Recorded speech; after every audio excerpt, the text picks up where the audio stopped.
Um, so jumping into it a little bit, can you tell me, do you support anybody for president in 2024?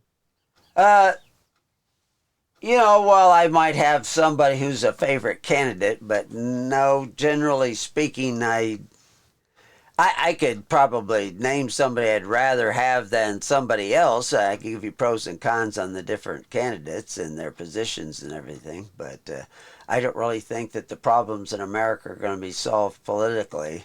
I'm one of those guys who believe men must change. So mostly I deal with the attitude of men towards solving the problems of the world. I think that we're really the problem. And you can change your leaders lots of times, but until the people change, nothing's really going to happen. Okay. And who would you say your preferred candidate is? Well, usually it's a choice between the devil and the deep blue sea. There's usually more wrong with the other candidates than right with the particular one. I suppose most likely Trump would get in. I would not. Actually, I was just in an interview where I said it really isn't going to make any difference who gets in. I don't believe that Trump is our salvation. I don't believe that Trump is going to actually be able to drain the swamp. I've known people in politics, several presidential candidates and vice presidential candidates, and I don't really think that you change the candidate. You're that we have some fundamental problems in America and in the thinking of people, and those have to change first. So I would be more conservative, although I'm kind of a liberal in many ways too. But I don't think the Democratic Party is very liberal anymore, and they don't seem to be interested in Kennedy. Although I don't think he's really this going to solve all the problems. I like some of the things he says, but your conservative would, I suppose, you would. If you have to lump me into one group, you could lump me into the conservative philosophy, although I think most conservatives really aren't that conservative. I think everything has kind of drifted uh, the wrong way in America for the last 150 years. I'm a big student of history,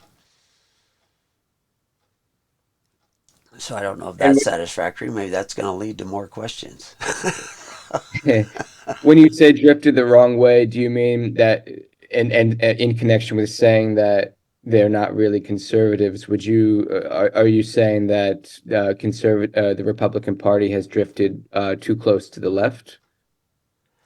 Well, I'm not sure what left is it anymore. Like I say, I'm pretty old, so I remember what used to be considered left, what used to be the eye of liberal thinking, free thinking, be more venturesome. Conservative theoretically means that you're more conservative in your outlook, that you don't want change, etc.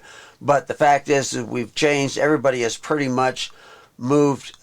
I'm not a socialist. I think socialism has some serious sociological effects on society. Uh, kind of the philosophy of Polybius that if people become accustomed to living at the expense of others and depending for their livelihood on the property of others, that they themselves will degenerate, finding once more a monarch and a king.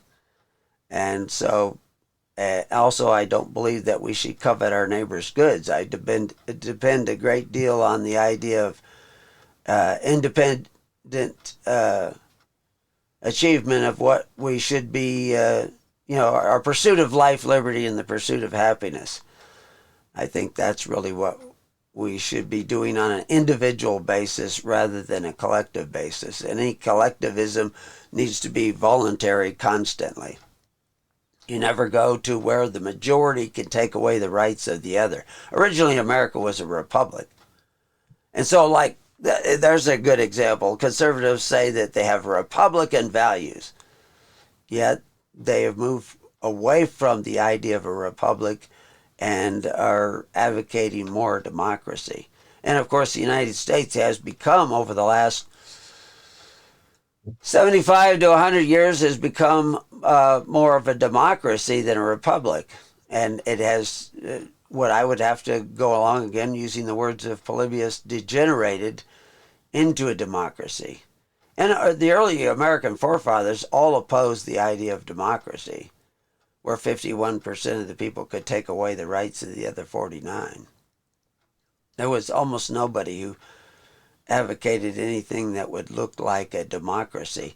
That we were called a constitutional republic. And a republic, the people are more along the lines of what Tacitus would call free from things public. So I don't know. Most of that takes some unpacking and dialogue to understand what the difference is. But that's my perspective is individual rights. That's where rights come from. That's where the power of government comes from. And of course, I'm a minister and Bible student and teach the Bible, teach Greek, Hebrew, Latin. So I approach it from the point of view that rights are individual, not collective. What are some of the ways in which, as you put it, men need to change before government changes? They shouldn't covet their neighbor's goods, which basically is what socialism is. It's the idea that I have a right to take from my neighbor what he has produced. But you say things like, socialism is basically a covetous practice, and Peter said 2,000 years ago that through covetousness you will make merchandise of you, and that's what happens. Is a portion of your labor no longer belongs to you. The government collectively, democratically, indirect democracy or whatever, can take away a portion of your labor. Well, that was what the bondage of Egypt was. And that's what Polybius was saying would degenerate you as a people, because when you have this collective ability to take away the what another man produces by force, you you can become greedy. And of course, this is why most of the early forefathers of America opposed democracy, is because of the fact that democracies end up voting themselves benefits. That's the way Benjamin Franklin put it, and they break down society. They break down the social bonds of society. The social bonds of society are either through love and charity, or they're through force and contract. And force and contract is what socialism advocates, and love and charity is what Christ advocated. I mean, that was led to the fall of Rome, was the free bread of Rome. Rome passed rules to take away from one group of people to give to another, redistribution of wealth. And that redistribution of wealth, if it's in the hands of men who exercise authority one over the other, they will, that's what degenerates society, that exercising authority of one over the other, because somebody has to have that authority, and that's power. That power corrupts. It's pervasive, in Washington, D.C., because it's a central place of power. Power corrupts. Not a new idea. So there's probably some honest people there, but they're not. Money is ruling Washington, D.C. That's pretty obvious to people who want to be objective. You get it from people who have worked there and lived there. I've been back there. I knew people who, attorneys who were in front of the Supreme Court more times than I can count, and they know it's corrupt. And it's always going to be that in the history of mankind. The more power you get centralized, the more corruption is going to go there. Now, with Donald Trump's entry into the political scene back in 2016, I mean, you said he shook things up a bit. Do you think that he then sort of aligned with this corruption that you're describing, or did he disrupt it in a somewhat effective way? Well, he shook it up. You could see that by all the anger and resentment and the press he was getting. The abusiveness of the press was amazing.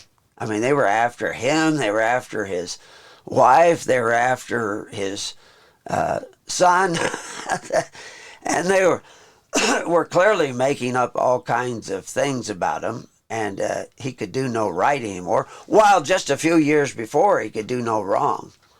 Uh, you know, he just say, I think he may have certain amount of. I think he's easily duped uh, because of his own vanity and everything. But those are personal things. I don't want to sit around and I'm not going to sit around and talk bad stuff about Biden. I think Biden. I first met my wife working in a convalescent home, and it's very clear that he is showing evidence of senility. He's never been honest. He was lying way back when I was a young man, when he was in the Senate, lying about his education, lying about his experience. He shifted back and forth all over the place.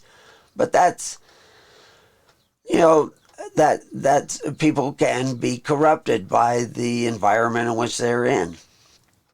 And, my own son, he's in theoretically in politics, although he's nonpartisan. He won't join either party because he's not going to be loyal. He's going to be loyal to what's right, not according to a party. And you can, anybody who knows history knows that the Republican Party has shifted a great deal. Certainly the Democratic Party has shifted a great deal. I don't think either one of them represents values that existed in them, 50 years ago, 20 years ago. But the values that America needs to rediscover is back when it was 1850, 1820, 1840. So, If you were to think of an ideal politician, just an abstract image of an ideal politician, what types of characteristics come to mind?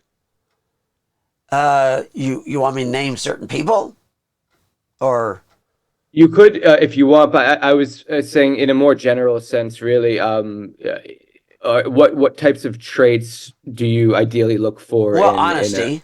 successful politician? Okay. Well, I've written about a lot of historical people. Patrick Henry. I've written a great deal about him. I've written an article on Davy Crockett.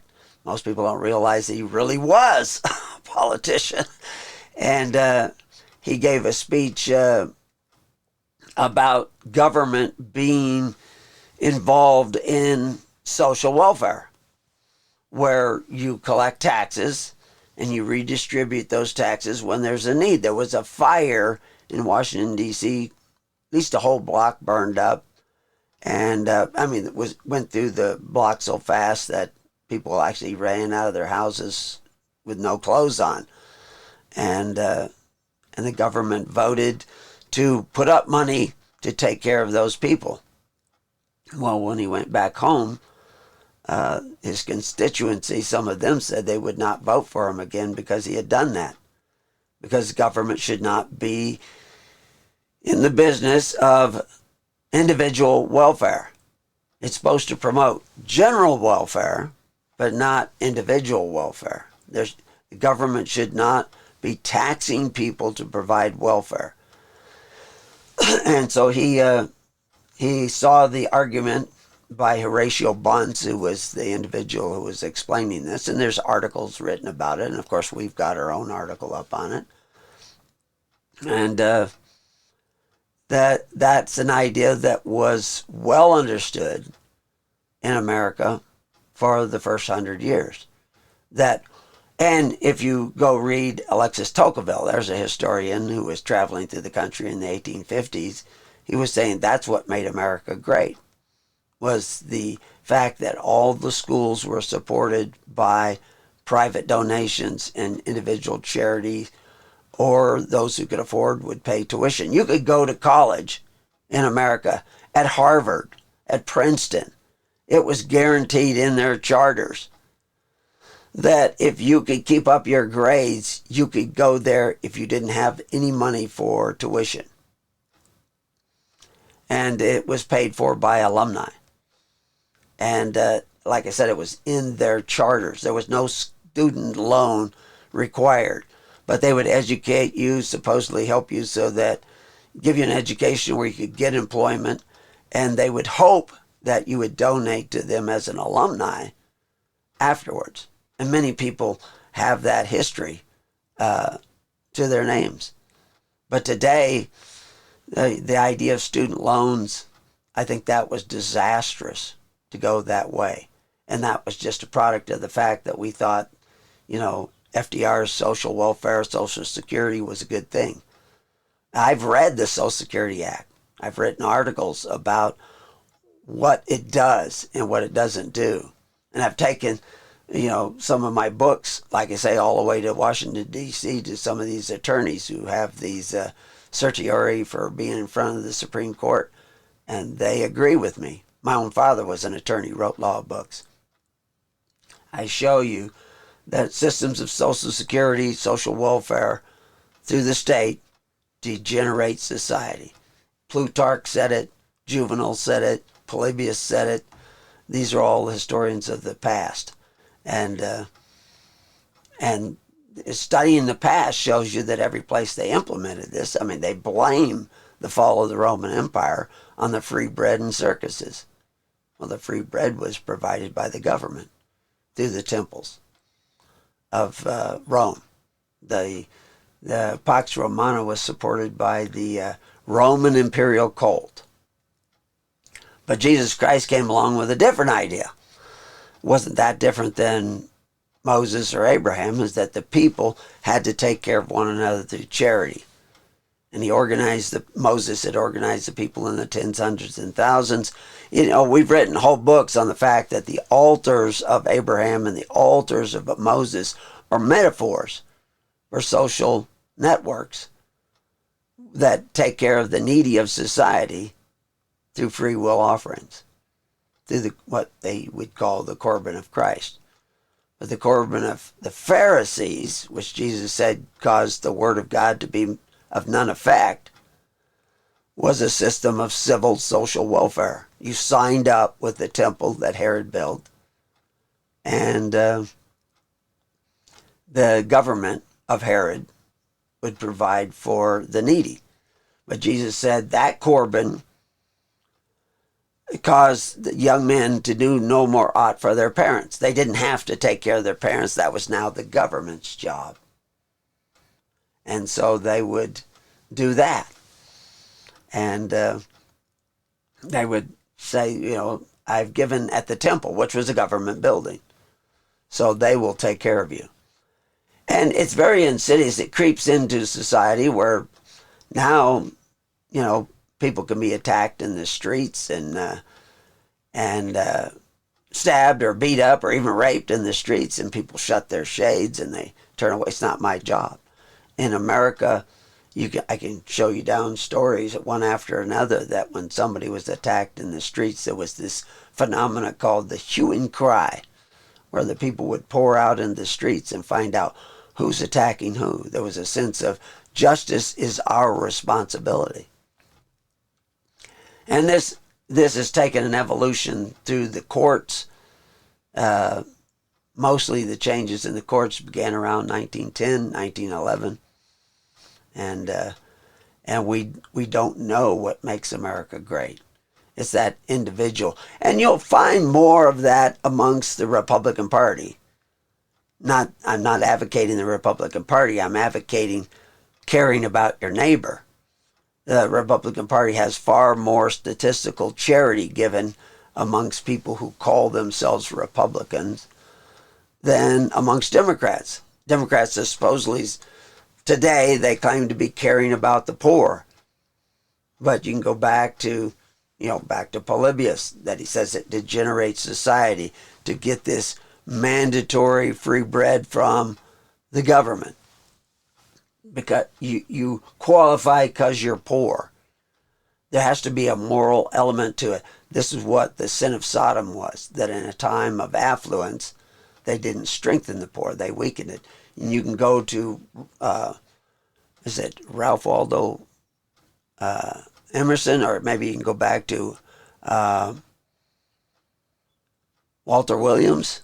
There's a guy who says that, or Thomas Sowell, social welfare in the black community, which was targeted by Lyndon Baines Johnson, another corrupt Texan from the South, although he was a Democrat. But he targeted the black community because he couldn't stop the Civil Rights Act. People thought the Civil Rights Act would save the world. And I don't really agree with that. It's fine they passed those acts. But he says, well, I'll win the black vote. And he targeted the black community with his social welfare scheme, his Great Society. And within one generation, 2 generations at most, we went from almost all blacks being Republicans to becoming Democrats.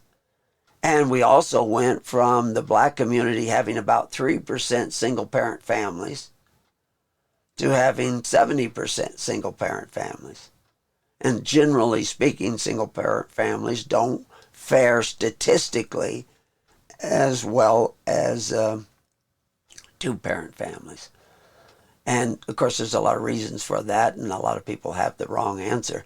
They say, well, they need a man in the house in order to have that balance of nature that makes the children grow up with less behavioral problems, less likely to go to jail. The statistics show that this is what happens in a lot of the single-parent families. But if you take the statistics and actually unpack them carefully, you'll see that most single-parent families, when the man is the one raising the children, you have less of that aberration of antisocial behavior, less kids going to jail when they get to be in their 19s or 20s. But the reality is it's not simply because it's male, because there's a lot of women who do a great job as a single parent. But it's because the majority of the men are working, raising their children, and the majority of the women are not working while they raise their children. If you broke it up into how many of the parent households where the women are working, you'll find that statistic disappears of having the aberrant behavior amongst the children. Work is very important, and that's on an individual basis. Because like I said, you can find single-parent families where the women are in charge, and they do remarkably well. But if you start breaking it up into who's actually working, who's actually supporting, when you have to go to your neighbor for your social welfare, which we used to do in America, mostly to churches, there's a humbling effect. You want to get off of welfare. But the reality is, and anybody can look this up, is that the programs of social welfare through the state have a tendency to say, well, if the man is not in the household, then she gets more money. If she has more children, she gets more money. So they're advocating single-parent families. When we have these horror stories of the welfare mother. But I'm not picking on them, because the power to collect money at the expense of your neighbor through the social welfare is a power, just like that power in Washington, D.C. that corrupts. It's a power in the hands of the poor, where they can demand an entitlement. And that will weaken the poor as well. And it will corrupt the poor as well. They'll think that the world owes me a living. Because it degenerates. Like I said, this is not new stuff. It's avoided a great deal today, but Polybius wrote that 150 years before Christ. And he could see that creeping into the Roman society, which again was originally a republic, but devolved into a dictatorship. First an indirect democracy. The emperors were elected by an electoral college. Most people don't realize that. I mean, they had to take an oath of office. They had a constitution. But within the first 25 years of having the first emperor means commander-in-chief, He was going to fight their battles for them. That's why he was elected, so to speak. Rome followed a little bit different history of developing their government than we have. I mean, they were a republic for almost 500 years before they moved into an imperial dictatorship. But the same forces in society are operating no matter what name you give them. Man's the same. We can put different names on our programs, on our institutions. But I have an article up that Rome versus us shows you the parallels. And we've been going the way of Rome. I think the only salvation for the world is we start going more the way of Christ, which is the way of Moses, which was the way of Abraham, which was systems of social welfare that operated by charity, by individual choice. And they worked in America for 100 years. But then, corruption, apathy, whatever, that it starts to eat away at people. The more you have power over your neighbor's contribution, you can force your neighbor to contribute to your welfare through the government, through men who exercise authority. Christ said, it's amazing, Christians, and even Jews, well, they wouldn't be reading in the New Testament, but I can show you the same type of quotes in the Old Testament. New Testament quotes the Old Testament all the time. David said there is a welfare that, that which should have, there's a table that which should have been for your welfare is a snare. I'm thinking it in the Hebrew, so I paraphrased it a little bit, but he said that idea that your table is a snare. It should have been for your welfare, but it's become a snare. Paul quotes that over and over again in the Old Testament and the New Testament. It tells you what the table they're talking about is the welfare table. The first thing out of the activities of the early church in the Acts is they're rightly dividing the bread from house to house. The church was in charge of the welfare of the people. The difference between, which was the Corban. Corban means sacrifice in the Hebrew. They don't translate it in the New Testament. But the Corban of the Pharisees was making the word of God to none effect, causing young men to do no more ought for their parents because the parents were going to get welfare from the temple, from the government. But the Corban of Christ was still a distribution of wealth, but what they distributed was voluntarily given. That has to be voluntarily given on an individual basis because Christ is something in the very fabric of mankind to make that daily, that love. The same word in the Hebrew or in the Greek for love that Christ is always talking about. Everybody knows Christ preached love, etc. But when Paul says the same word, they translate it charity because it really means both. And love means sacrifice. So, yeah, if we don't go back to a social welfare system based on charity, individual charity, we can create our own institutions, that set this up. I don't care who you elect as president. We're going to continue to go downhill as a society. We have to learn to care about one another. And to be fair, the Democratic side, left side, talks about caring for their neighbor. But when you actually look at the data, they give less to charity. But then I think a lot of charities don't really help anymore like they used to because this idea of social welfare, what they call legal charity, that's what Alexis Tocqueville called legal charity. And he said it would destroy society. He wrote whole books about it. But anyway. What do you think the most important way is in which your religiosity has affected the way in which you assess politicians? Boy, that's for one thing, I don't think of religiosity. Religion, this is another problem. People have redefined religion over the last 100, 200 years. Religion, at the time of the Constitution, the early America, forming a government, was the pious performance of your duty to God and your fellow man. Well, according to the Bible, your duty to your fellow man, both from Abraham and Moses, and also, of course, Jesus Christ said the same thing, is to love your neighbor. And in the New Testament, when they say, love your neighbor as yourself, that word is the same word they translate into charity.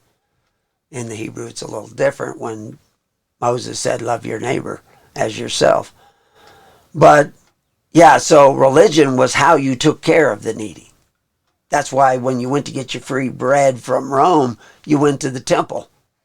That's why they called it, like I said, the Roman imperial cult, but it was public religion.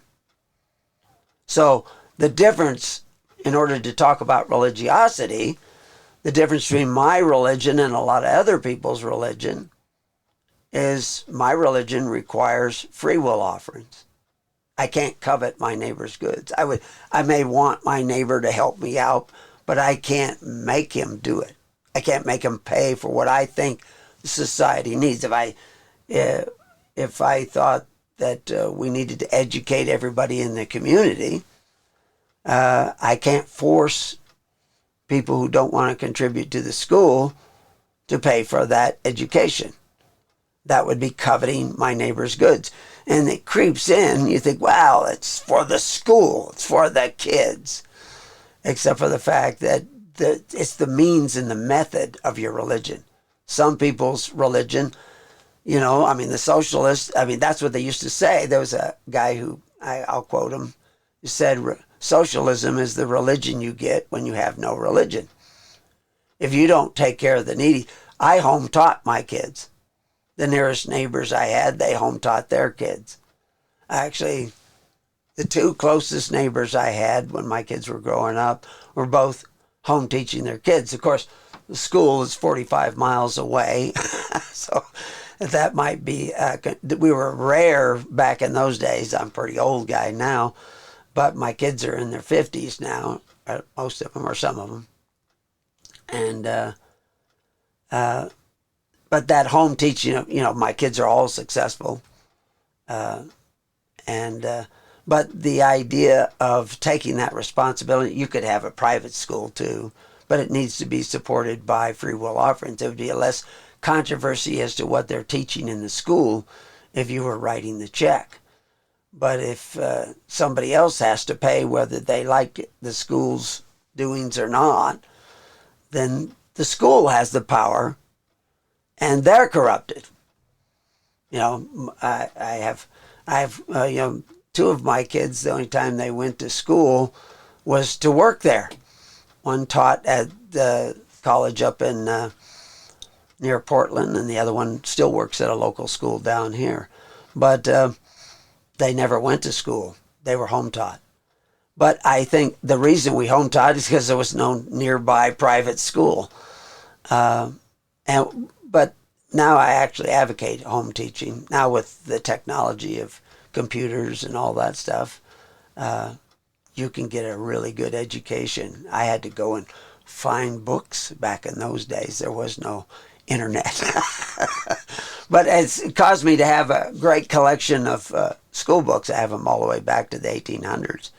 Because I'd get them in thrift stores. Everybody's throwing away the old books. The old books were far better. In many cases, especially history books.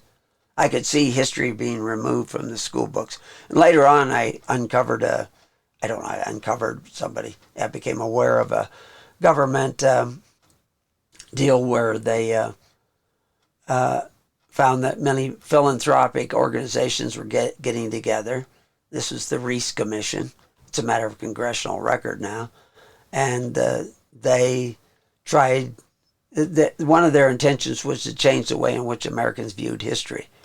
And we know the names of the people that they underwrote and gave scholarships and how they went in and started writing the new school books. And I remember when they came out. I'm old enough to do that. So when those new school books came out, they were missing stuff. I just recently talked about this in an interview with somebody from Armenia, where the school books, you could see certain things in the school books just disappearing. And of course, that was a part of somebody's plan. You can call it a conspiracy. I mean, they probably thought they were helping us out. They thought they were doing good, you know. They may have had really good intentions, but they were misinformed. And so they don't even know why Patrick Henry wrote his speech, "Give me liberty, give me death." That was because of his religiosity. He rode into Culpeper, Virginia, and there was a man who had been beaten and scourged in the public square.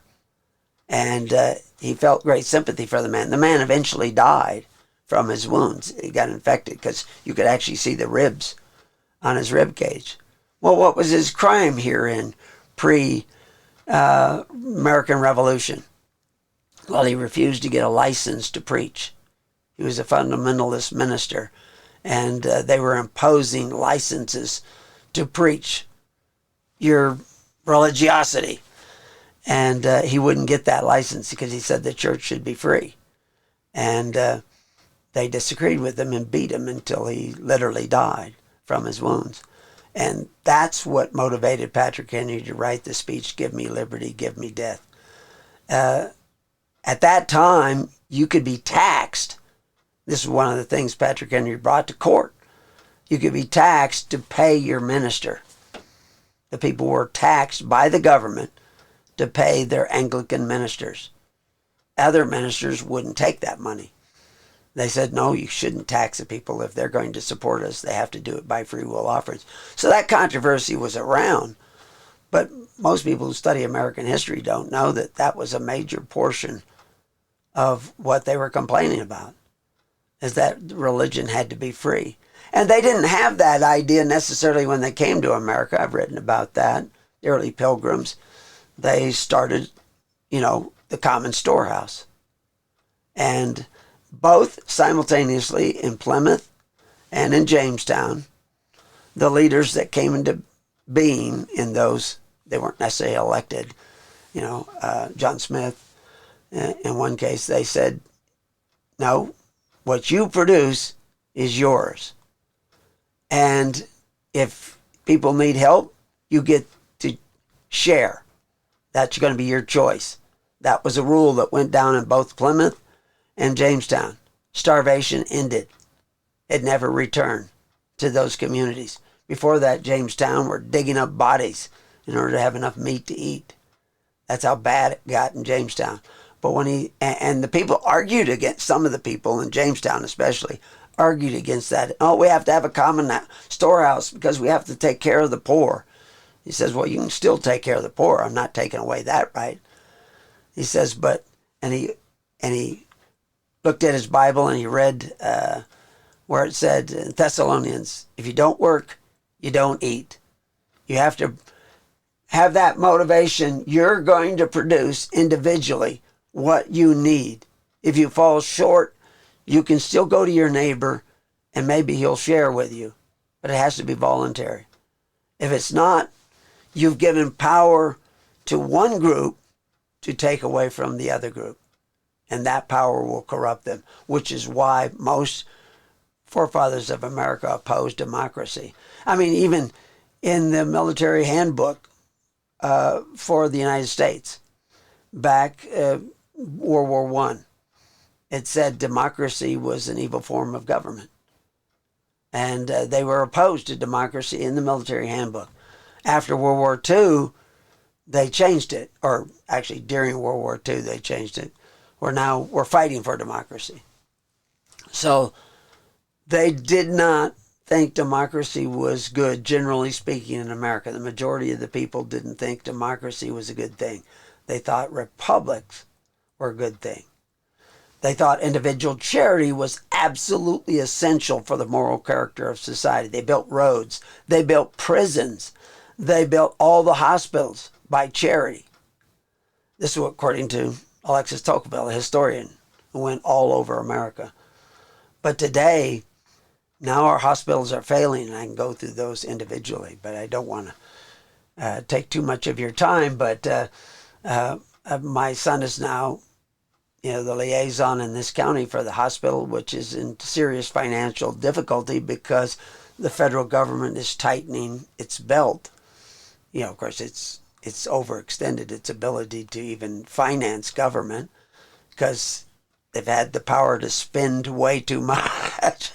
And so now, like during COVID, if you didn't get, I actually talked to somebody who worked in hospitals just the other day, came here from another state at a festival we had here. And he was saying that the hospitals had to have 90% compliance with the vaccination. This is somebody who worked in medicine all his life, and he wouldn't take the vaccination. You'll have to ask him why. I can give you reasons why. Maybe that's a good idea. But he wouldn't take the vaccination. Well, they were requiring that he get it to enter into the hospital.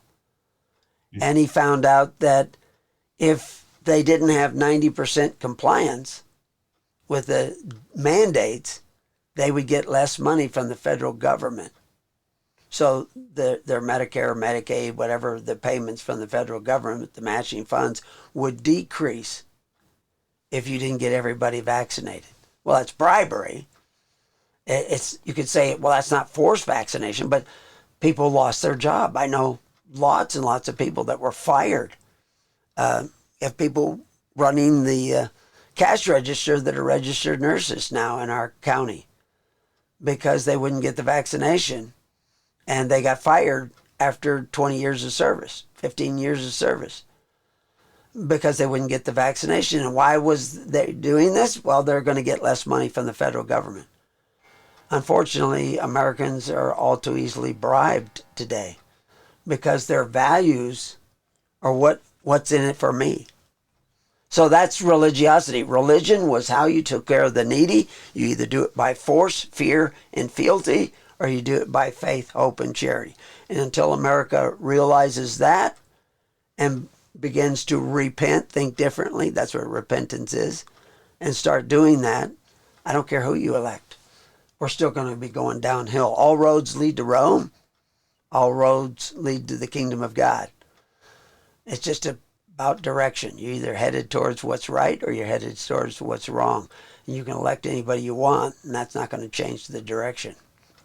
May slow it down a little bit, but isn't going to change it. So how's that? How are these ideas striking you? I see you nodding your head, but that's a common social thing we do. Doesn't mean you agree with me. I'm just for the sake of the just there are a few other themes I want to cover if you don't mind. I'm just going to switch gears very Okay. quickly to the 2020 election. Thinking of so I often hear generally that Trump has this kind of image of being strong and capable and has a very energetic base, whereas Joe Biden doesn't have as energetic of a base, doesn't attract as many, let's say, enthusiastic voters, and is sometimes described as weak and frail. How is it then that Donald Trump, in your view, what is it about Donald, or how did he, somebody who's strong and energetic like Trump, lose to Joe Biden? Well, there's a lot of people that think that there was voter fraud. There certainly was some voter fraud. How much? Difficult to tell because the people who won the election don't want to really look into it the way that the people who lost the election want to look into it. And you can debate this till the cow comes home, if you got a cow that's coming home.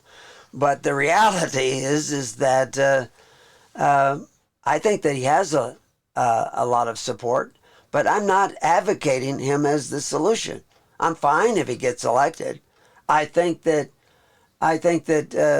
there should be no voting in America except the way it used to be, that you had to go down and vote in person.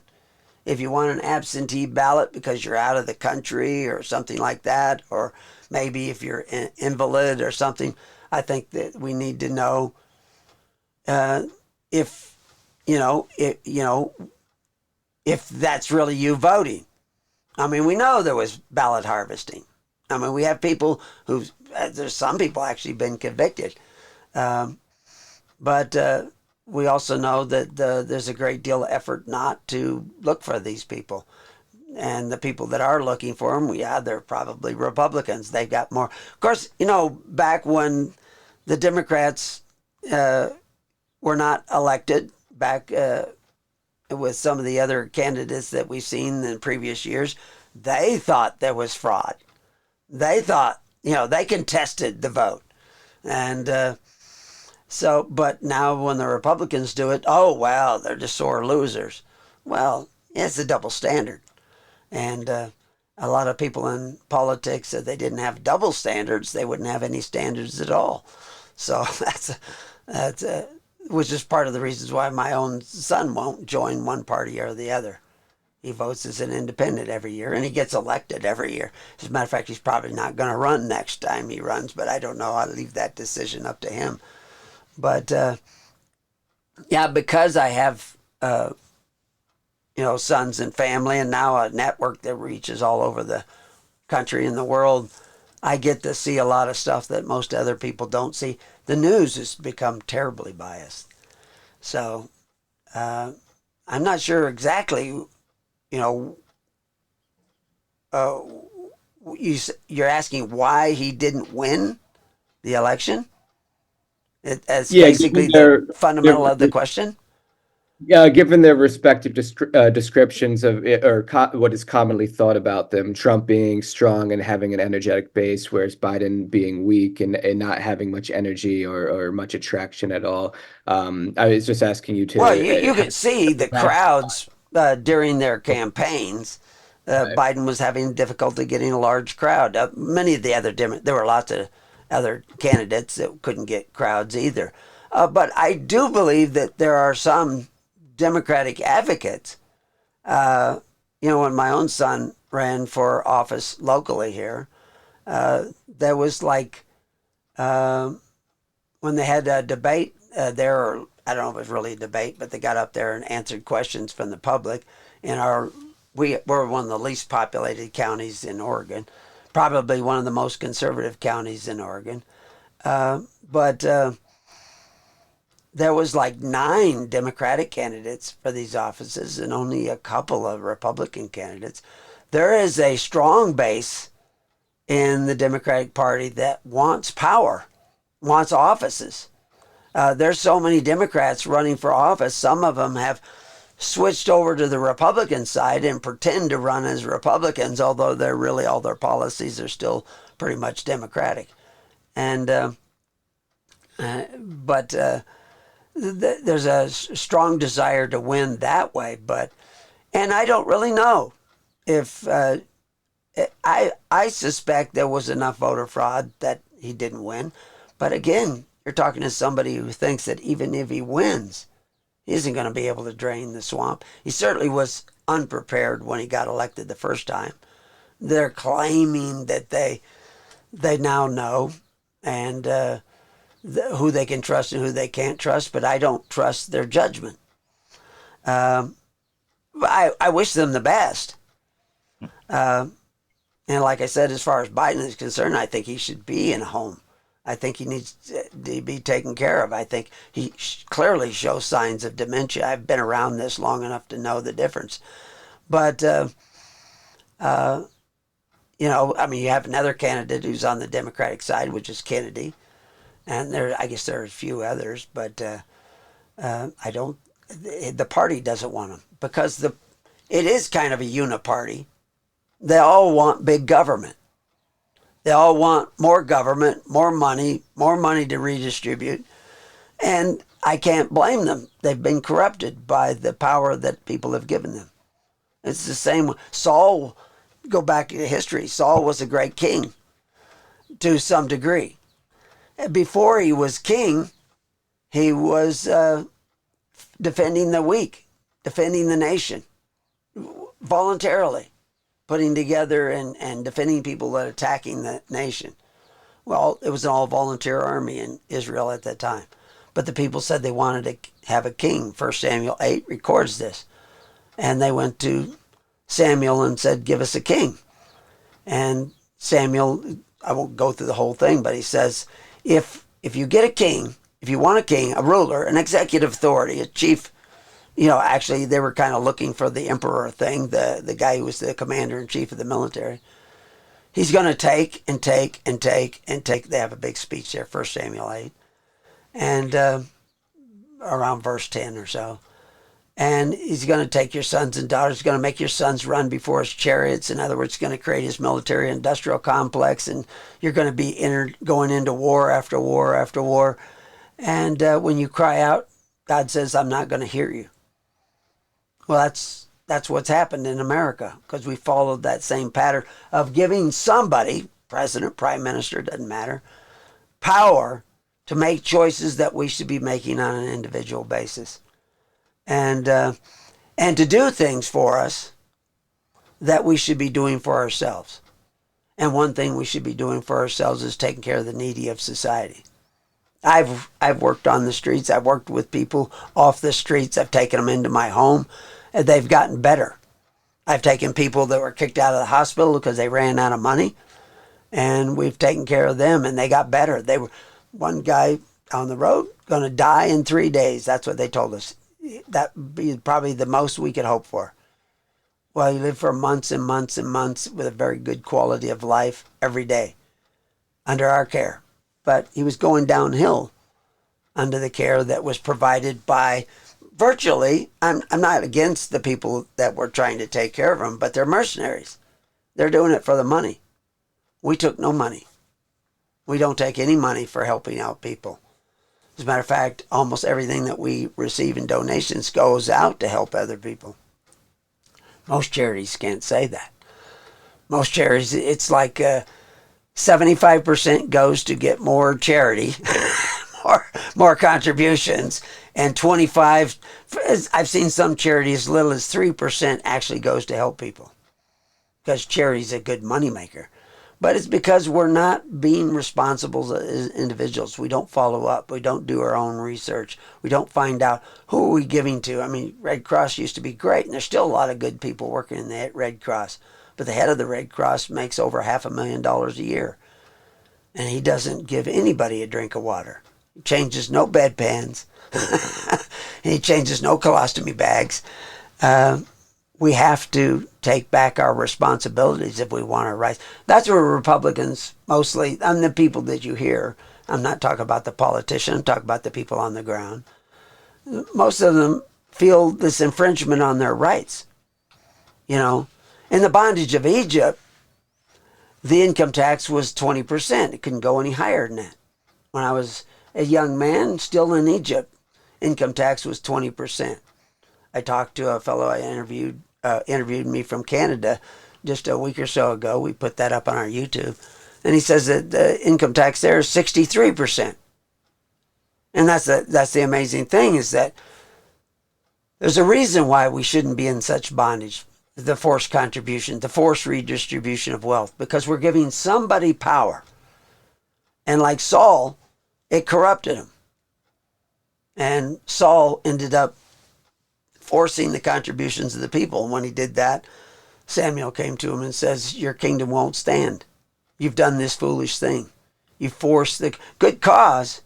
You only forced it so that he'd have support his military to fight the Philistines. And, you know, you say, well, yeah, but I needed something. You know, you needed to depend on free will offerings for your military. We used to do that, even World War II. When they were fighting over there, the Maginot Line and all that kind of stuff, and the trench warfare, they were moving from horse-drawn ambulances to mechanical ambulances. And they needed 2,000 ambulances to get the men off the front lines to get them to the hospitals. Well, did the government pay for them? No.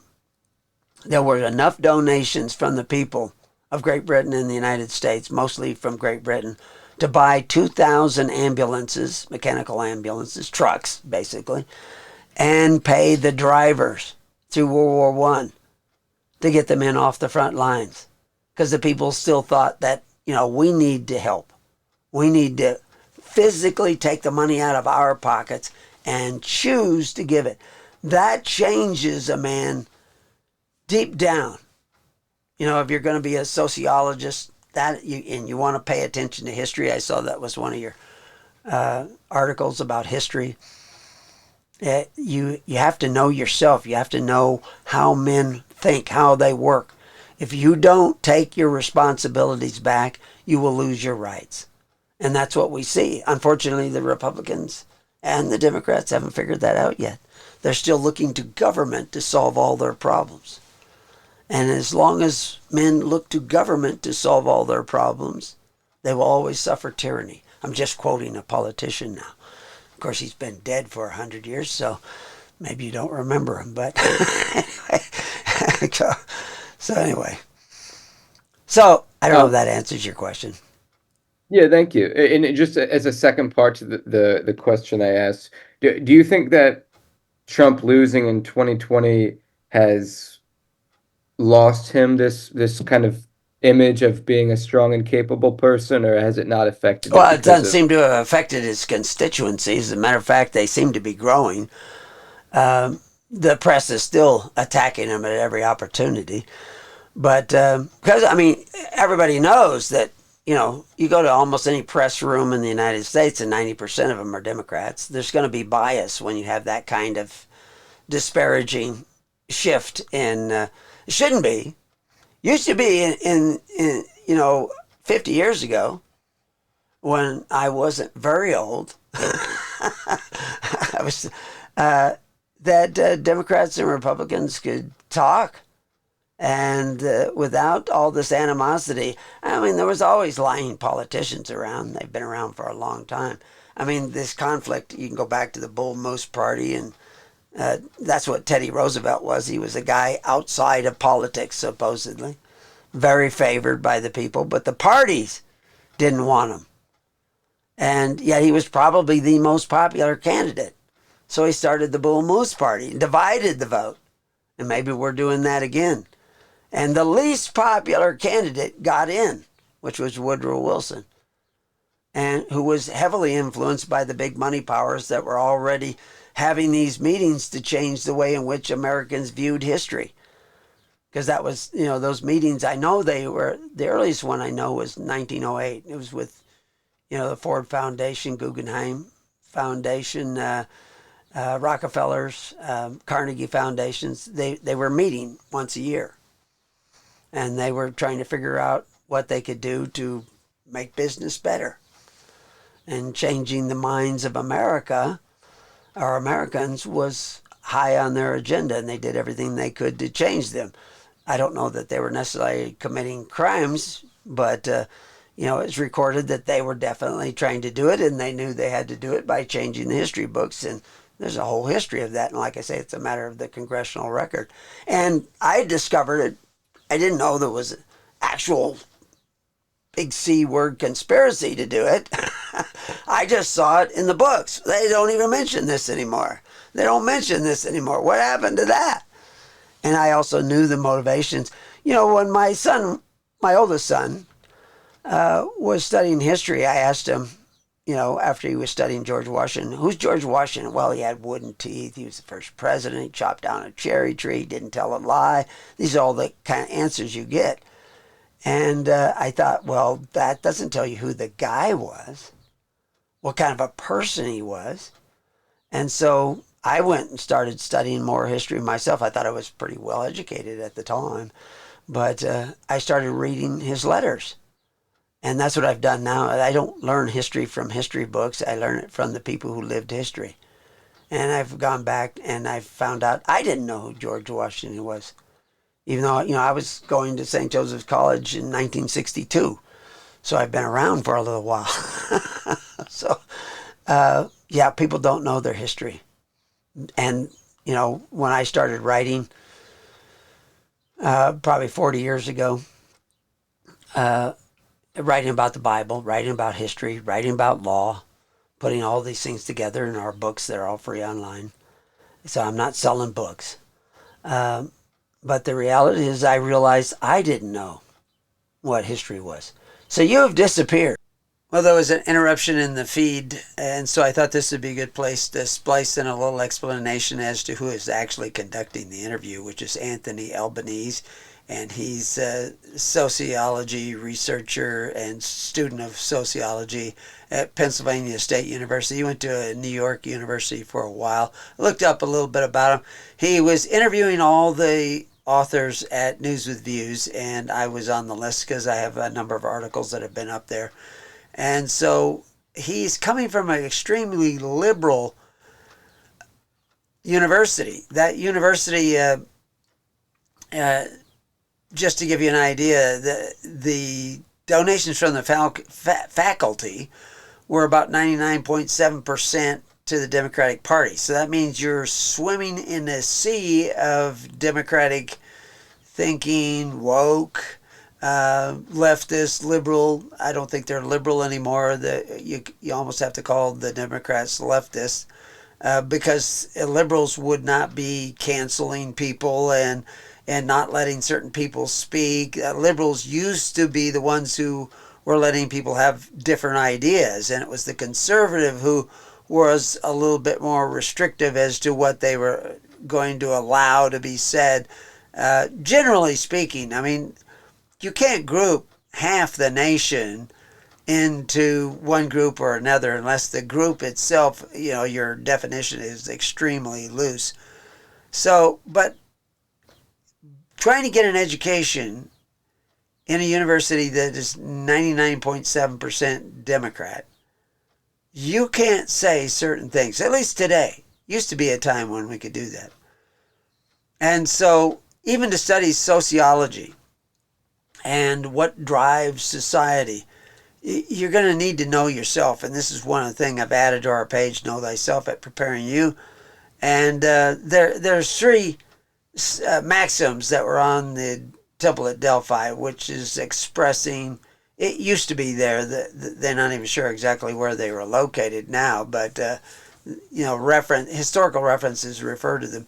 And I find it fascinating, know thyself. I can probably come up with 100 quotes in the Bible that suggest the same thing: to know yourself, know your faults, know your failings, know where you are in error. And of course, that was the thing with Adam, is that he didn't want to admit when he was in error.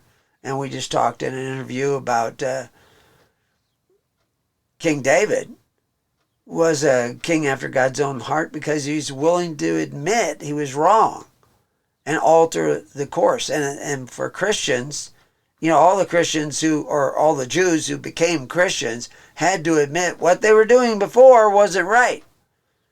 And they had to do something completely different. So that idea of knowing thyself, that's one of the reasons why I had large numbers of Greeks who became Christians, because that was a sentiment that was expressed by Christ and all the prophets: to know yourself, know your failings, know your faults. And unless you do, you have no place or standard place through which to judge society and what you're looking at in society. And this is why it's so unhealthy, this cancel culture and this censorship, is because if you really know yourself, you can hear what other people have to say. If you're insecure about what you think you know, then you got to shut up your opposition. And that's extremely unhealthy. Whether you're Democrat or Republican doesn't really matter. Well, the other maxim that flows through the philosophies of the Greeks, which is a wide variety of philosophies, I'm not advocating all Greek philosophers, but was nothing too much, nothing to excess. If you read it in the Greek, it means almost everything in moderation, which is almost suggesting a sort of conservatism in your approach to things. No gluttony, obviously, and none of the lust and pride, but humility is extremely important. And of course, that fits right into what Christ was teaching, is that although Christ was somewhat radical in some sense, he was going back to the ancient standards, which is why he's quoting the Bible all the time. And the last of these maxims is give a pledge and trouble is at hand.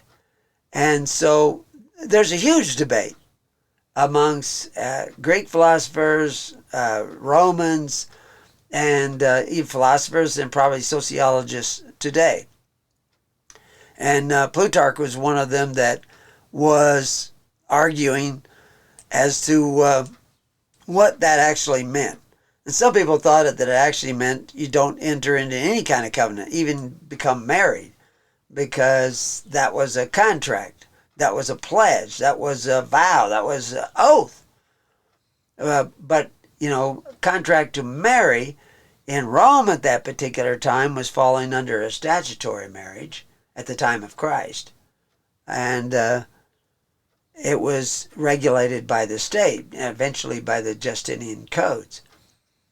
But the marriages of the Christians was a two-party agreement between the two spouses. And it wasn't a civil marriage, because sometimes during the early days of Christianity, they had to keep it quiet. They had to hide out. The persecution of Christians was so that you didn't go registered anywhere. And for thousands, for the first few hundred years of the Republic, you didn't do it. You were registered with your families. Your two families got together and formed these marriage bonds. It wasn't a civil contract. It recently has become civil contract in American history. And if you go back far enough, you'll find it from time to time becoming a civil contract. But it really wasn't about specifically marriage. It was about a pledge, an oath, a vow. And what they were saying, give a pledge and trouble is at hand. In other words, trouble will soon follow. Well, this is no different than what we see Christ saying in Matthew 5:34, where he says, but I say unto you, swear not at all, neither by heaven, for it is God's throne, not by the earth, not by anything. And in James we see, my brethren, swear not. Above all things, swear not. And this is very important to understand, that this idea of taking oaths can bring you back into bondage. And of course, as you'll see, that we're going to talk a great deal about socialism. Socialism requires that you bind the people, and somebody has authority to take away from one group to give to another group.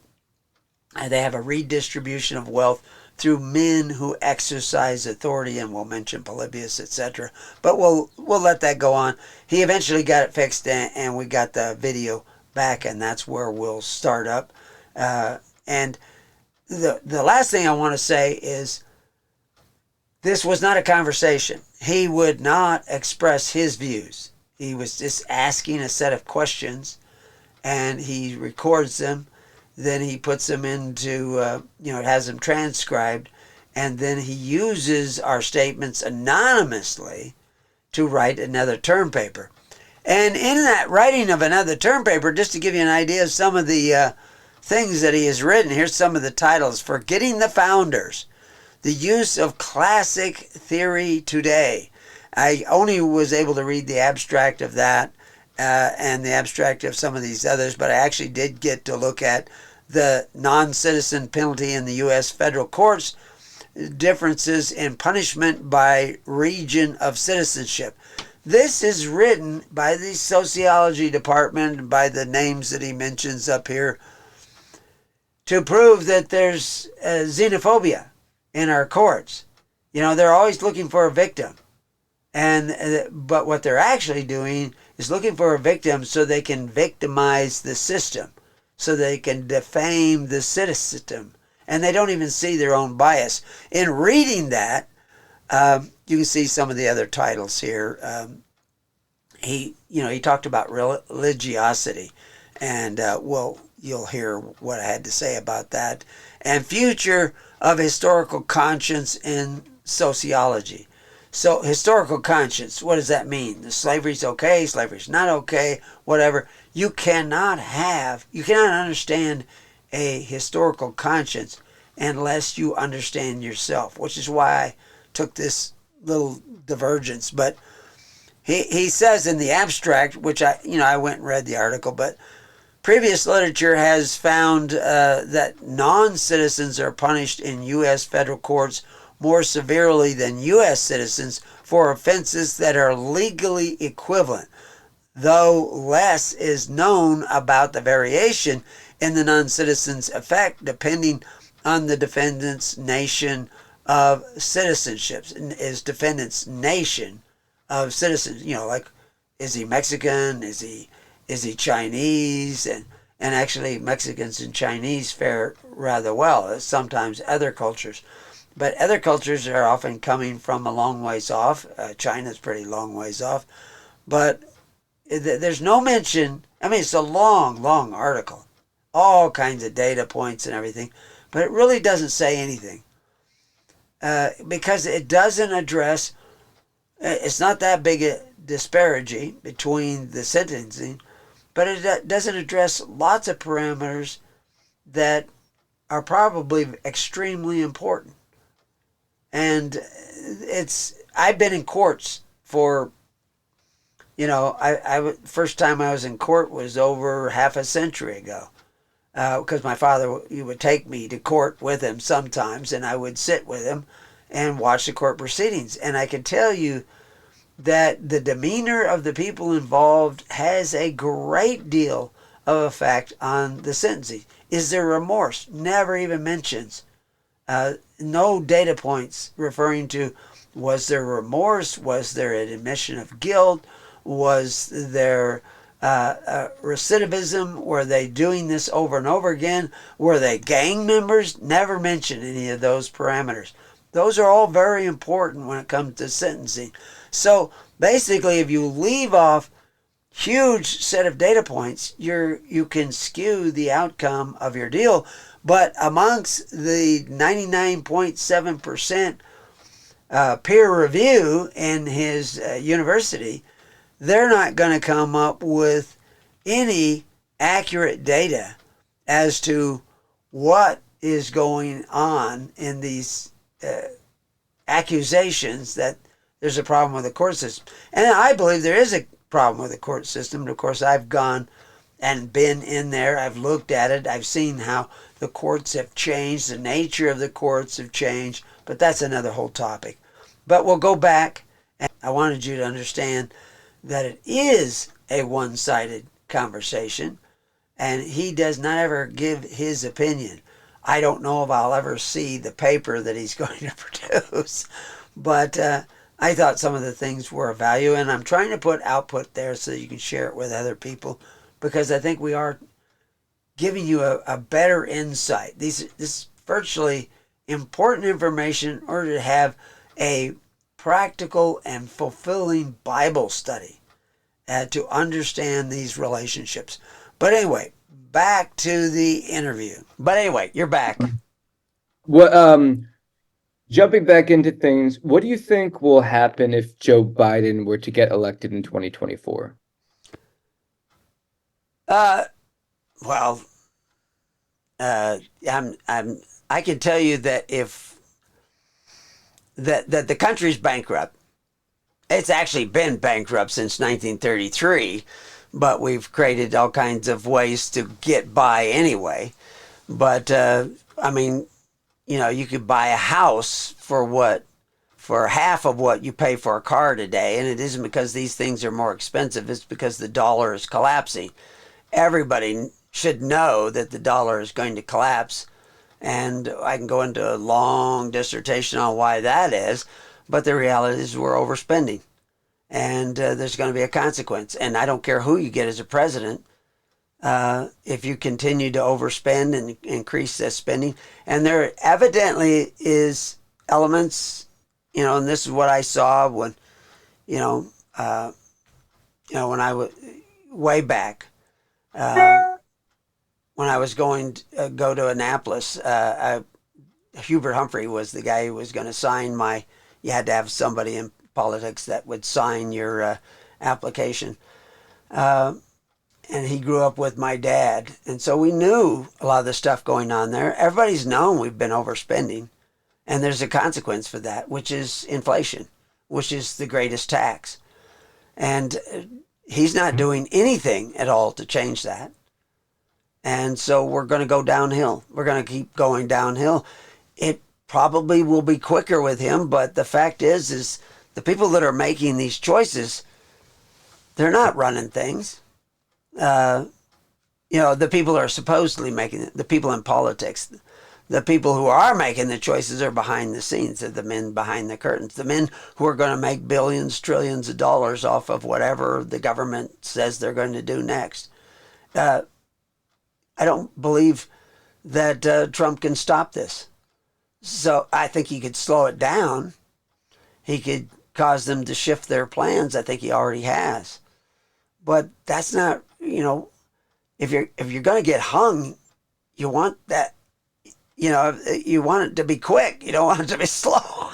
So Americans must change to change the course of America. And what do we you have think already changed once away from what made us great nation. Go ahead. what do you think the most disturbing to you ways in which America is going downhill and needs to change? Well, to categorize it, there's so many, we're going down on so many different levels. But again, I think that if we realize the error of thinking that it's a good idea to give power to men to take away from my neighbor so that I can have more free stuff or more stuff for free or less responsibility to take care of myself and my parents or whatever, until we realize that's the wrong way to think, America is going to be destroyed. I mean, we're not going to change the money system overnight. Woodrow Wilson, who we mentioned earlier, is the one who brought in the Federal Reserve. Federal Reserve was a really bad idea. And for a hundred reasons. Everything that I believe I write about, but now we're trying to put it down to a single block. It meant most people will probably not change. This is the same thing you could have said in Rome at the time it was disintegrating, and the politicians are becoming more and more corrupt, and they were robbing the treasury and the same thing that had gone on in Judea under Herod. And unfortunately, I think we're going to see more assassinations. That will not be a good thing. Maybe even more coups. We're going to see more military in the streets. All these things are bad. One of the things I worry about is a reaction from those people who think they're patriotic, trying to throw off what they see as tyranny. And so I'm always preaching. I was in contact with people that had gone to Washington, D.C. because I had known them for years, went to Washington, D.C. for the inaugural address, and I warned them, don't go anywhere near the White House, because they were looking for a setup. And I mean, you could see it. But in order to see these things, you have to open up your eyes. And if you've already accepted the idea that it's a good thing to force your neighbors to contribute, they think, oh, we're just going to take from the rich. When it says thou shalt not covet, it doesn't mean thou shalt not covet unless they're really, really rich. It means thou shalt not covet. It's that simple. Right now, both parties are, you got three major corporations, Kennedy mentioned this, that are, buying up everything. 80% of the major stocks they control. They are buying up single-family dwellings, which is usually a bad investment for if you want to make money, but it's keeping the real estate business afloat right now because they're out there buying these places with cash. So there's just so many areas, and the fact is we're going to all go down together. It's not going to make a difference. Well, if we, it doesn't really matter if you're doing the two-step or the foxtrot if you're doing it over the edge of a cliff. And that's what we're doing. And in Rome, they were doing this. Nobody could turn it around. There were people who tried to do it. They tried to do it with assassinations. They assassinated Julius Caesar. He wasn't the first emperor. The first emperor was Augustus. But that's not going to be a solution either. I'm not sure that we haven't already had that in our country. But the reality is the people have to change. Only about 5% of the people became Christian, but probably 20, 30% of the people understood what the Christians were doing and advocated them. Many Christians were saved by people who were not Christians because they advocated what they do. I just improved our one of our pages on one of the first trials, or not first trials, one of the trials of Christians, why they were being tried. What was their crime? Most of the time they were accused of atheism because you couldn't see their God. Everybody else, you could see their God. Jesus was called the Son of God. Well, Augustus Caesar was called the Son of God. Well, as a matter of fact, you had to burn incense to him every year. Why? Because he was in charge of the social welfare system of Rome. And so therefore that made him by the office Son of God. He had another office, Theos. He appointed all the judges throughout the empire, the federal judges, the imperial judges. Well, that same title has been given to George Washington. As a matter of fact, that's the name of the painting in the Capitol Dome, is the apotheos. It means appointer of gods, appointer of judges. We've gone a long ways the wrong way, but it's very easy to turn around. And the key thing is we have to start taking care of one another through charity. And just as we see the unrighteous mammon, the system of social welfare through forced contributions decaying and collapsing under runaway inflation, under graft and corruption, we have to replace it with the system that did make America great. Everybody says that's the big motto with Trump, make America great again. A lot of people think, well, America is never great. Well, you don't know your history. I could expect you to have that. America was America. It wasn't the United States. America, there were great people in America who fought and died to set men free. Most Americans had nothing to do with slavery and opposed slavery. Jefferson opposed slavery. He wanted to free all his slaves, but it was against the law. And he tried to change the law several times in the Virginia Senate, but they wouldn't let him do it. He wanted to free his slaves. Robert E. Lee did free his slave, never bought a slave. He inherited a bunch of slaves just shortly before the war. He freed them all. Ulysses S. Grant kept a slave till after the war. so we just don't know our history. And the fact is, because there are some bad men in a country, doesn't mean that they're all bad. And we had a lot of really good people in America, and that's what made America great. But what made them good? It's like Horatio Bunce telling Davy Crockett, no, we have to take care of the needy of our society through charity. You can go all the way back to Lady Godiva. I'll probably get you interested in looking at my Free Church Report book, because her picture's on the front of the book. And but people don't know her real story. Her real story, she never rode through town naked. I tell this to people all the time. They're shocked. The story was invented 100 years after her death. She's the patron saint of architects because she built so many libraries, schools, hospitals with her own money. That's what she stripped off, because they were trying to impose a tax when she was alive there in Coventry to take care of the needy of society. And she said, no, you can't do that. It'll destroy society. It will destroy the people. We have to do it through charity. And so her husband said, well, I won't impose the tax. He was ordered by the king to impose the tax. Her husband at that time was a Norman. She was a widow and had married him. He says, she said she would put up the money to take care of the poor. And he says, whatever you put up, I will match it. And they got all the other rich people to match it. And of course, this is what Moses was doing back with the Passover. Most people don't get it, but that's another long story. I don't want to keep you beyond your time. I have lots of long stories, but I'm completely different. I'm sure you haven't interviewed anybody from News with Views who talks exactly like I do. Is there, in your view, is this kind of, let's say current political collapse, for lack of a better term, that we're witnessing right now? Do you think that this is a God's way of punishing us by chance?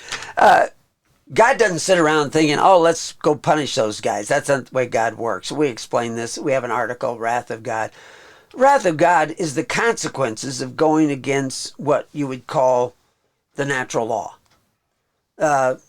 Jesus preached the word. Everybody says the word according to Jesus. Well, the word there in the Greek is logos. Logos is the Greek word for right reason. Uh, Several different variations of the word logos. It means reasonable. And so there is a law of nature. The Greeks were trying to figure it out. And they talk about an unmoved mover. That's God. So I can't make God mad at me to punish me. If he's an unmoved mover, then I'm going to make God mad by doing something. No, what they're saying is there is a wrath of God, the consequences, it's just a metaphor, for going against the law of nature, which God put into place, whatever God is. I mean, it's a lot more than an old guy sitting up there saying, I'm really ticked at those Republicans or Democrats or whatever. It's built into human nature. That if you decide that it's okay to take from my neighbor through men who exercise authority, then you have created the law for yourself. Now it's okay for your neighbor to take from you to get what he wants. Because you said it was okay. As you judge, so shall ye be judged. That's in the law of nature.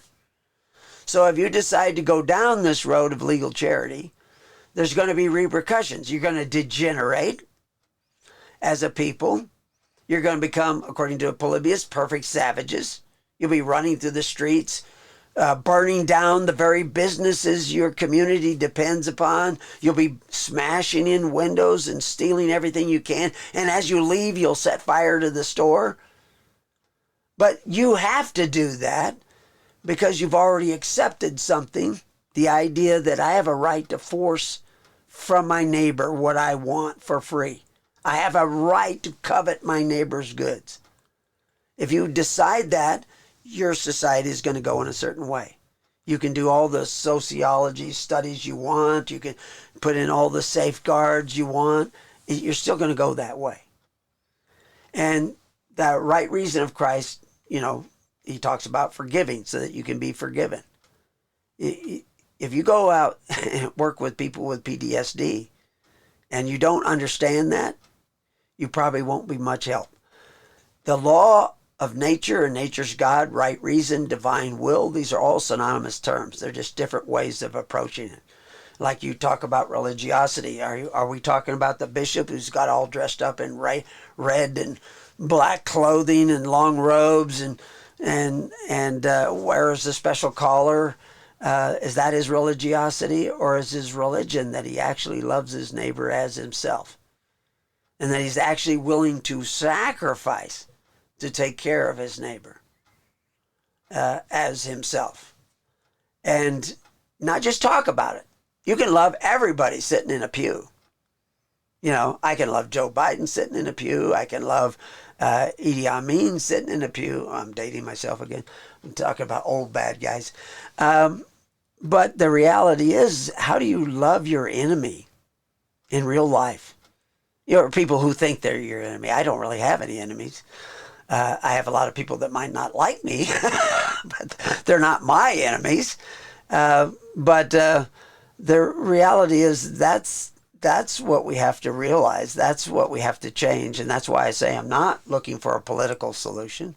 I'm looking for a people solution. That's probably a better way of putting it. Politics is supposed to stand for people, but people must change. And I don't care if like I say, only about 5% of the Roman Empire became Christian, but it altered the course of history. Christianity clearly did that. Whether you believe in Christ or not, it clearly altered the course of history. And and I don't know if we can alter the course of our future at this stage of the game, except on an individual basis. I don't think there's the will in America. I hope there would be to change this covetous practice that has made us merchandise, human resources, has cursed our children with, every child born today, if they can actually survive the abortionists and all the other things that are decreasing the fertility in the world today, because we are, like what Elon Musk said, we're facing population collapse. We certainly are. Death rates shooting up in England, in America. Some age groups have 40% excess deaths. That's the data coming out of England. Why is that? Well, we can debate that, but that's a different program, I'm sure. But the reality is the birth rates have been going down for decades and decades. There's not enough people having children in Europe to sustain their social welfare system. There wasn't going to be anybody to be in the factories. They had to open their borders.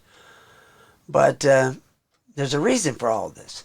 Rome was facing the same thing. Julius Caesar was trying to pass laws to increase the number of people having children in Rome because their repopulation of Rome was dropping rapidly because they had already started introducing 150 years before this social welfare through the state.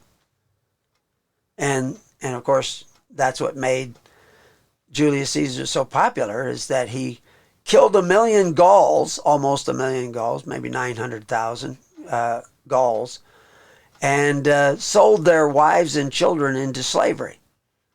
And with those money, he gave them to the temple of Jupiter and to the other temples to promote the free bread of Rome. And because before he became a general, he was a priest. Most people don't know that. He was one of the high priests of the temple of Jupiter. But because of his unpopular political positions, he had to get out of town. So he was given this job to be a general.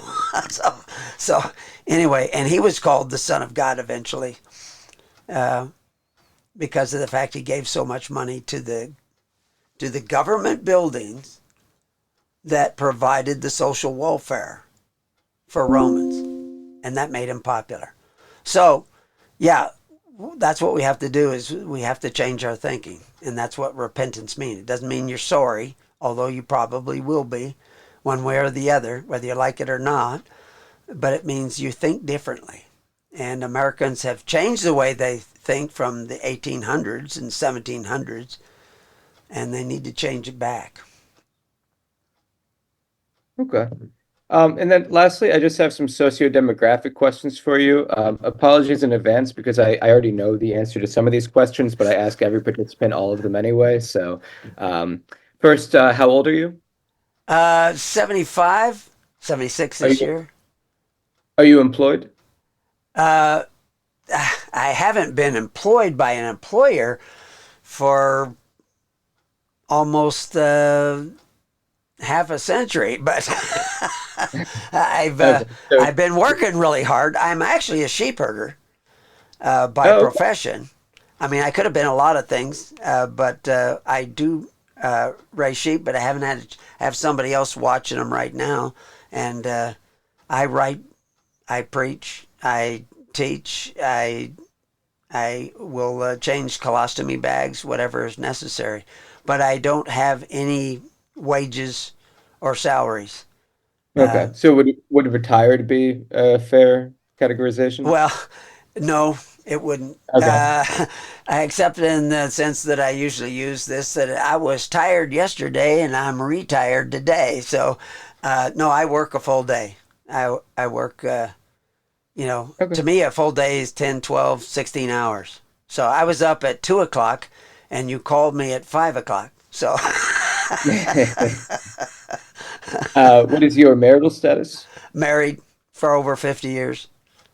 Among these options for response, how would you describe your financial situation? Upper class, upper middle class, lower class? I'm a minister under a vow of poverty for the church, so I guess I'm pretty low class, and that's so Mhm. I have no income.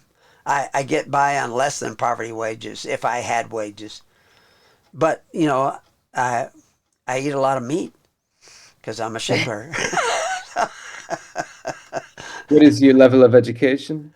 uh, I was attending college when I was 13 years old, uh, and I went to the University of Minnesota later on when I was about 19 years old and took a associate, I guess it would be associate of science degree in forestry. But I did not continue any other college education. So high school graduation and then University of Minnesota forestry. But my education has gone on since then. So I had a pretty good education. I never went to public school. Always went to private schools. What is your race? I guess I'd be called white if there is such thing as race. I think that's a social construct. But if you want to put me in a race, I guess I'm white. Although I have a great great grandfather, Whitaker. I have a picture of him. And his father had married a lady named Sarah, no last name. And he looks remarkably black in the photograph. He's very old in the photograph, but he looks almost black. Could be Native American, but I haven't had a DNA test. So, but I'm mostly white. I'd be taken as a white guy. What is your gender? My gender, I thought I wasn't a secret, but I'm male. And then what is your religion? uh, I'm a follower of Christ. If I say one religion or another, I don't believe there's any denominations. I'm non-denominational. I believe there's only one common denominator in those who follow Christ, and that is Christ himself. And I believe that he is absolutely 100% in agreement with Moses and Abraham. So I guess I'm also Jewish and Muslim. Because the Muslims say they're following Abraham and the Jews say they're following Moses, and I'm following Christ, and they all were in agreement. So yeah, Okay. that tells you pretty much. Would non-denominational Christian be a fair categorization or no? Nobody will understand what you mean by that. It will not be an accurate description of me, but I don't think there is an accurate description of me other than what I said. I'm a follower of Christ, but I'm not my mother was a Baptist, my father was a Catholic, and neither one of them could say that when they passed away. Okay. Well, thank you so much for sitting down and taking the time to talk with me. I appreciate you, improvising at the, last minute since there was some confusion with the time. So thank you very much. And I hope you have a nice rest of your day. Well, you have a good day. And You too. if you're ever out to Summer Lake, Oregon, stop by. All right. Thank you. God bless. Take care now. Bye-bye. Okay.